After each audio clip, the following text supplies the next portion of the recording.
বর্তমান সময়ে আমরা যদি দেখি যে আসলে আমাদের কেরিয়ার গঠনের জন্য বা আমরা বড় কিছু হওয়ার জন্য, বড় কিছু করবার জন্য আমাদের যা, যা দরকার সেটা কি আমরা পৃথিবীতে পাচ্ছি? হ্যাঁ, আমরা সবই পাচ্ছি এবং এটার জন্য আমরা সব কাজই করছি। আমরা দেখছি আমাদের তরুণ-তরুণীদেরকে তারা তাদের সাকসেসের জন্য অনেক জায়গায় ছুটে বেড়াচ্ছেন। কিন্তু যেটা আমরা হারিয়ে ফেলছি সেটা হলো আমাদের নীতি, নৈতিকতা।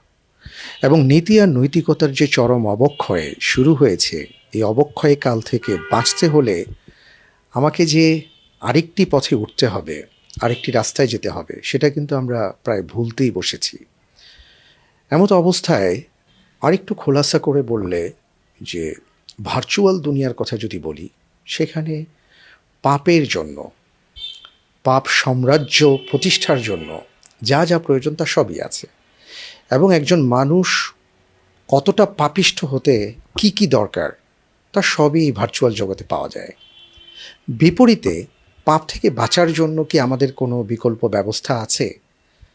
আমি বলবো যে খুবই অপ্রতুল এবং সেটা ভাষায় প্রকাশ করার মতো না। কিন্তু এর পরেও একজন ইমানদার তিনি কখনো আশাহত হন না। কোনো না কোনোভাবে আল্লাহ তাআলা তাকে পাপ মুক্ত জীবনের জন্য এবং যেই পথেই তিনি হাঁটুন না কেন, তিনি যদি আল্লাহর সাহায্য চান, আল্লাহ তাআলা তাকে সাহায্য করেন এবং সেটা কোনো না কোনো মাধ্যমে হয়ে থাকে।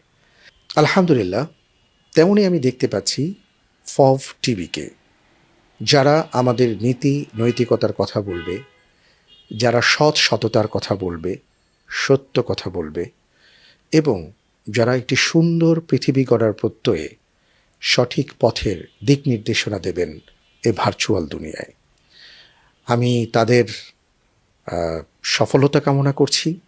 আমি তাদের জন্য দোয়া করছি তারা যেন সুন্দর একটি পৃথিবী গড়ার প্রত্যয়ে এবং আখিরাতমুখী জীবনের জন্য তারা তাদের কার্যক্রমগুলো পরিচালনা করতে পারেন এবং সেই সাথে এই বিশাল দুনিয়ার যে একটা বিশাল অংশ আছে যারা ভ্রষ্টতার দিকে এগিয়ে যাচ্ছে, তারা যেন সেদিক থেকে মানুষদেরকে সত্যের পথে, দ্বীনের পথে আহ্বান করতে পারেন। সেই তৌফিক যেন আল্লাহ তাআলা তাদেরকে দান করেন।